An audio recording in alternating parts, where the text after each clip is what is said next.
చంద్రగిరి నియోజకవర్గంలో వైసీపీ సర్పంచ్లంతా కూడా పార్టీకి రాజీనామా చేసి టీడీపీ పార్టీలో చేరారు. ఒకసారి మనం చూడొచ్చు, దాదాపు 4 పంచాయతీల నుంచి కూడా దాదాపు 700 మంది పైగా కార్యకర్తలు, నాయకులంతా కూడా తెలుగుదేశం తీర్థం పుచ్చుకున్నారు. మనతో పాటు చంద్రగిరి ఎమ్మెల్యే పులివర్తి నాని ఉన్నారు. మరి ఏదైతే వలసలు ఇవాళ తెలుగుదేశం పార్టీలోకి ఎందుకు ఒక్కసారిగా ఈ రకమైనటువంటి వలసలు ప్రారంభమయ్యాయని భావించాలి? తెలుగుదేశం పార్టీలో మా పెద్దయిన చంద్రబాబు గారి నాయకత్వంలో, అదేవిధంగా చిన్న నారా లోకేష్ బాబు గారి యొక్క నాయకత్వంలో ఈరోజు 10 నెలల కాలంలో ఎక్కడా రౌడీజం లేకుండా శాంతి భద్రతలతో బడుగు బలహీన వర్గాలకు ఇవ్వాల్సిన పథకాలు ఇస్తూ సూపర్ 6 పథకాలు కూడా తొందరలో మ్యాక్సిమం అన్నీ అమలైపోతాయి. దానిపైన స్థానికంగా ఉన్నటువంటి సంస్థలు, సర్పంచులు, గతంలో ఉన్న స్థానిక సంస్థ ప్రజాప్రతినిధుల్ని గౌరవం లేకుండా చూడటం జరిగింది. ఈ 10 నెలల్లో ఆ సంస్థ ప్రతినిధులందరూ కూడా ఏమి పోగొట్టుకున్నామని తెలుసుకున్నారు. అదేవిధంగా డెవలప్మెంట్ అంటే ఒక కుటుంబం డెవలప్మెంట్ కాకుండా ప్రజలు డెవలప్మెంట్ కావాలనుకున్నారు. దానిలో భాగంగా గత ఎలక్షన్లో నాకు ఇండైరెక్ట్గా సపోర్ట్ చేస్తూ మేము చెడు చేయమని అని చెప్పి వాళ్ళ పార్టీని అనుసరించుకుంటున్నటువంటి చేస్తూ నాకు సాయం చేశారు. వాళ్ళందరూ కూడా ఈరోజు వచ్చారు. ఈరోజు వాళ్ళు రావటం నాకు చంద్రగిరి నియోజకవర్గం శుభప్రదం. దీనిలో భాగంగా మీ అందరి ద్వారా వాళ్ళకు కూడా చెప్తున్నా, ప్రజలకు కానీ వాళ్ళకి ఎక్కడ కానీ చిన్న అడ్డము కానీ ఏది లేకుండా చేసుకునే బాధ్యత నేను తీసుకుంటాను. ప్రధానంగా చెవిరెడ్డి ఈ యొక్క పార్టీల ఫిరాయింపులు అన్నీ కూడా బెదిరింపు, వాళ్ళ యొక్క సొంత ప్రయోజనాల కోసం పార్టీ ఫిరాయింపులు బెదిరిస్తున్నారు కాబట్టి వెళ్తున్నారని కూడా ఆరోపిస్తున్నటువంటి పరిస్థితి. నేను బెదిరించి తీసుకోవాలని ఉంటే మొన్న ఎంపీపీ ఎలక్షన్ జరగదు. రూరల్ మండలంలో గతంలో కూడా చెప్పా, చాలామంది ఎంపీటీసీ ఈరోజు పిలిస్తే వచ్చేది అనుకుంటారు. మేము పిలవల. పాకాల మండలంలో ఉండారు, చిన్న గొట్టిగల మండలంలో ఉండారు, ఎర్రవారిపాలెం మండలంలో మేము ఎక్కడ పిలవల. స్థానికంగా ఉన్నటువంటి వైసీపీ నాయకులు మేము ఎక్కడ ఇబ్బంది పట్ల. నీ వల్ల ఇబ్బంది పడినటువంటి నాయకులు, నీకు ప్రాణం ఇచ్చి 2014లోనూ 2019లో గెలిపించిన నాయకులు నీ వల్ల ఈరోజు ఇబ్బంది పడుతూ గతంలో నీ పాలన, నీ కుటుంబం వాళ్ళు ఇబ్బంది పడిన నాయకులు నా దగ్గర వస్తున్నారు. అంతే తప్పించి నేను ఎక్కడ ఇబ్బంది పడతాను.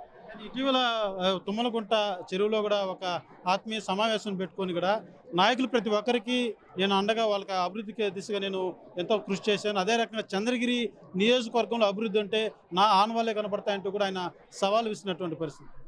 100% ఆయన ఆనవాళ్ళు కనపడుతుంది. బెంచిల్ డాక్టర్ చెవిరెడ్డి భాస్కర్ రెడ్డి తుడా నిధులు, రోడ్డు పైన మార్క్, ఎన్ని వీధులు ఉంటే అన్నింటికి డాక్టర్ వైఎస్ఆర్ రాజశేఖర రెడ్డి గారు రోడ్డు, డాక్టర్ చెవిరెడ్డి భాస్కర్ రెడ్డి అని ఇదే ఆనవాళ్ళు కనపడుతుంది. లేదంటే ఎన్ఆర్జీఎస్లో నిధులు కట్టిన బిల్డింగ్లకు ఆనవాళ్ళు కనపడుతుంది తప్పించి ఎక్కడ కానీ బడుగు బలహీన వర్గాలకు కానీ ఓసీ సోదరులకు కానీ ఒక్క పని చేయలేదు.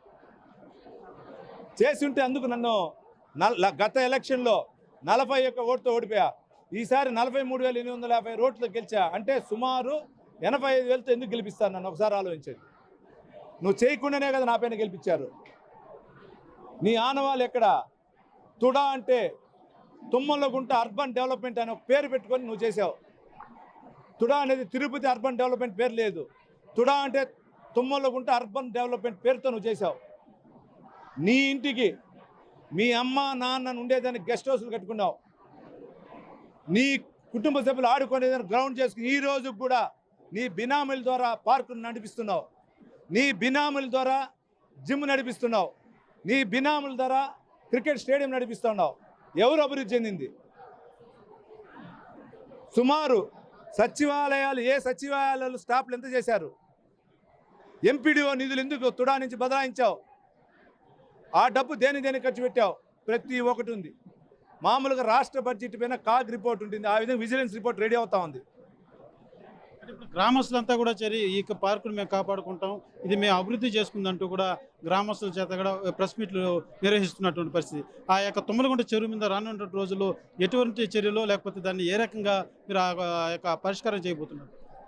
మేము మీ ద్వారా గ్రామస్తులు కూడా చెప్తున్నామండి, మేము ఎక్కడ పార్క్ డిస్టర్బ్ చేయలే. పార్క్ యథావిధిగా ఉంటుంది. కుటుంబ పాలన నుంచి తుమ్మలగుంట అర్బన్ డెవలప్మెంట్ నుంచి, అంటే చెవిరెడ్డి కుటుంబం నుంచి తుడా అర్బన్ డెవలప్మెంట్కి వస్తుంది అంతే. తుడా అర్బన్ డెవలప్మెంట్ ఎవరు? కమిషనర్ గారు, ఒక వీసీ గారు ఉంటారు, ఇప్పుడు చైర్మన్గా ఉన్నారు దివాకర్ రెడ్డి గారు, వీళ్ళ తరఫున కలెక్టర్ గారు ఉంటారు. వీళ్ళు డెవలప్మెంట్ చేస్తారు. ఎక్కడ పార్క్ డిస్టర్బ్ కాదు. రెండోది, సుప్రీంకోర్టు గైడ్ లైన్స్ ప్రకారం ఏ పార్కులు ఎట్లుంటే అట్లే ఉంటాయి. రేపు వర్షంలో వచ్చి డిస్టర్బ్ అయితే నేను కాదు కదా బాధితుడు. అతను దాన్ని సాకుగా చూపించి ఏదే విధంగా వర్గాలు వైషమ్యాల కలపాలని ఒకరు తప్ప అతను నిజంగా ఈ ఆలోచన ఉంటే గెలిచి ఆయన ఎప్పుడైతే ఆ పార్క్ని డెవలప్ చేయాలనుకున్నాడో అప్పుడే తుడా హ్యాండ్ ఓవర్ చేసి వాళ్ళు చేసి ఉండొచ్చు, కుటుంబ పాలన చేసి ఉండడు. దీన్ని బట్టి అర్థమైంటుంది మీకు. చివరిగా వైసీపీ పార్టీలో ఉన్నటువంటి నేతలు ఎవరన్నా రాబోయే రోజుల్లో ఇంకా టీడీపీ పార్టీలో వలసలు వచ్చేటువంటి ఆస్కారం ఉందా? పూర్తి వైసీపీ ఖాళీ అయ్యే పరిస్థితులు ఏమన్నా చంద్రగిరిలో చూడబోతున్నాం? మా పార్టీ నాయకులు, మా తెలుగుదేశం పార్టీ కుటుంబ సభ్యులు వాళ్ళు అనుసరించుకొని వాళ్ళు ఏం చెప్తే ఆ శిరస్సు వహిస్తానండి. ఉండేవాళ్ళు చాలా బాగా కష్టపడినారు. ఇట్లాంటి సోదరులు నాకు ఇంకా కష్టపడినారు.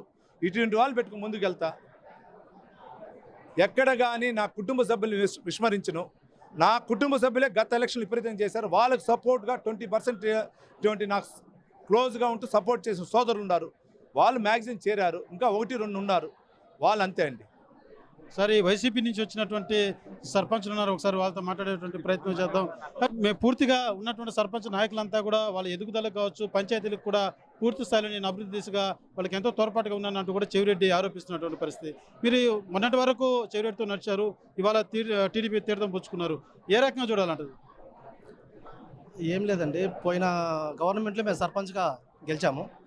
గెలిచిన తర్వాత అభివృద్ధి కొంచెం చేశారని చేయలేదని చెప్పలేదు. కాకపోతే వాలంటరీ వ్యవస్థ వచ్చిన తర్వాత సర్పంచులుగా మాకు చాలా అన్యాయం జరిగింది.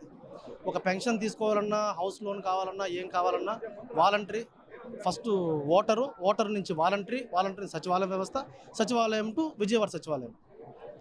ఇంతే. ఇక్కడ ఎమ్మెల్యే ఉండరు, మంత్రులు ఉండరు, సర్పంచులు ఉండరు, ఎవరు ఉండరు. మాకు లాస్ట్లో పెన్షన్ ఇచ్చేటప్పుడు మమ్మల్ని పిలుస్తారు. ఆ పిలిచినప్పుడు మేము పోయి ఫోటో తీసుకోవాలి. వాడికి ఎప్పుడు పెన్షన్ రాశారో మాకు తెలియదు, వాడికి ఎప్పుడు వచ్చిందో మాకు తెలియదు. పూర్తిగా సర్పంచ్ వ్యవస్థ అంతా కూడా నిర్వీర్యం చేశారంటారా? కార్యకర్త సర్పంచ్ అనే కాదు, వైసీపీలో కార్యకర్తలు అందరూ ఇదే పరిస్థితి ఫేస్ చేశారు.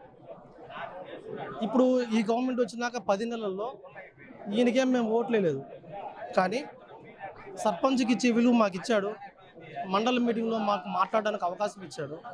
గత ప్రభుత్వంలో మాకు ఆగిన పనులన్నీ, అంటే వైసీపీలోనే ప్రతి పంచాయతీలోనూ ఎంతమంది లీడర్లు ఉంటే అంతమంది వైసీపీలోనే ఉన్నారు, వేరే పార్టీయే లేదు. ఇక్కడ ప్రజలు తీర్పిచ్చారు, లీడర్లతో ఎవడూ గెలవలేదండి, ప్రజలే తీర్పిచ్చారు. లీడర్లు ఎంతమంది ఉన్నా కూడా ప్రజలు తీర్పిచ్చారు. ఇక్కడ లీడర్లు ఎక్కువైపోయి వాళ్ళు చేస్తారని మేమెందుకు చేయాలా, వాళ్ళు ఎందుకు చేయాలా, వాళ్ళకి వెళ్ళిపించారు, మాకు లేదు, ఇట్లా అనుకుంటూ ఎవరు పార్టీకి వాళ్ళు గమనైపోయినారు. అందువల్ల ఈ జరిగిన పోర్లో ఈయన గెలిచాడు. ఇది జరిగింది పోయిన గవర్నమెంట్లో. మనం చూస్తున్నాం, వీళ్ళంతా కూడా గడిచిన ప్రభుత్వంలో పూర్తిగా పంచాయతీ వ్యవస్థనంతా కూడా నిర్వీర్యం చేశారు. కేవలం ఫోటోలకి పరిమితం అవ్వాల్సిన పరిస్థితి సర్పంచులంతా కూడా ఎదురైందంటూ కూడా వీళ్ళంతా కూడా ఈ నాయకుల పార్టీలో చేరినటువంటి నాయకులంతా కూడా తెలియజేస్తున్నటువంటి పరిస్థితి. మీరు చెప్పండి, అసలు ఏ రకం మీరు ఇప్పుడు టీడీపీలో చేరారు అంటే అభివృద్ధి చూసి చేరారా, లేకపోతే మీకు వైసీపీ పార్టీలో గుర్తింపు లేక చేరారా? వైసీపీ పార్టీలో గుర్తింపు లేక కాదు, వైసీపీ పార్టీలో వాలంటీర్ల వ్యవస్థ వచ్చిన తర్వాత మాకు ఒక సర్పంచ్గా గుర్తింపు అనేదే లేదు. ఎందుకంటే ఈ 3.5 సంవత్సరంలో సర్పంచ్ అనేది ఏ వాల్యూ లేదు. కానీ ఇప్పుడు ఈ 10 నెలల్లో సర్పంచ్ అంటే ఎంత వాల్యూ, సర్పంచ్ అంటే ఎంత గుర్తింపు అనేది నిజంగా మేము కనీసం వాళ్ళకు ఓటు కూడా వేయలేదు టీడీపీ ఇంట్లో. కానీ మాకు గుర్తింపు అనేది చాలా గౌరవం ఉన్నది. అడిగిన వెంటనే మేము రిజిస్ట్రేషన్ కూడా అడిగాము నాని అన్నగారిని. వెంటనే మాకు అది అసెంబ్లీ దాకా తీసుకెళ్లి కూడా రిజిస్ట్రేషన్ చేస్తానని కూడా మాకు మాట ఇచ్చారు. ఇలాంటివి తప్పకుండా చేస్తానని కూడా మాకు ఇవ్వడం వల్ల టీడీపీ ప్రభుత్వంలో మేము రావడం జరిగింది. చూస్తున్నారు, వీళ్ళంతా కూడా ఏదైతే గత ప్రభుత్వంలో వాలంటరీ వ్యవస్థ ఉండి ఆ వాలంటరీ వ్యవస్థ ద్వారా మొత్తం నడిపించుకుంటే కేవలం ఒక్క ఫోటోకి మాత్రమే మమ్మల్ని అంతా కూడా పరిమితం చేశారు. ఏ ఒక్క కార్యక్రమంలో కూడా సర్పంచ్కు విలువలు లేకుండా చేసినటువంటి పరిస్థితి గత ప్రభుత్వంలో ఉంది. అందుకే ఇప్పుడు ప్రజెంట్ ఉన్నటువంటి ఈ ఎన్డీఏ కూటమి ప్రభుత్వంలో అభివృద్ధితో పాటు పులివర్తి నాని ఆధ్వర్యంలో కూడా ఏదైతే చంద్రగిరి నియోజకవర్గ అభివృద్ధికి మేమంతా కూడా కలిసి అడుగేస్తామంటూ కూడా వైసీపీ నేతలంతా టీడీపీలో చేరినటువంటి కార్యకర్తలు వారి నాయకులంతా కూడా తెలియజేస్తున్నటువంటి పరిస్థితి మాత్రం నెలకొంది. కెమెరా పర్సన్ కోటితో Suresh, RTV, Tirupati. For latest updates on India Pakistan, download RTV Live app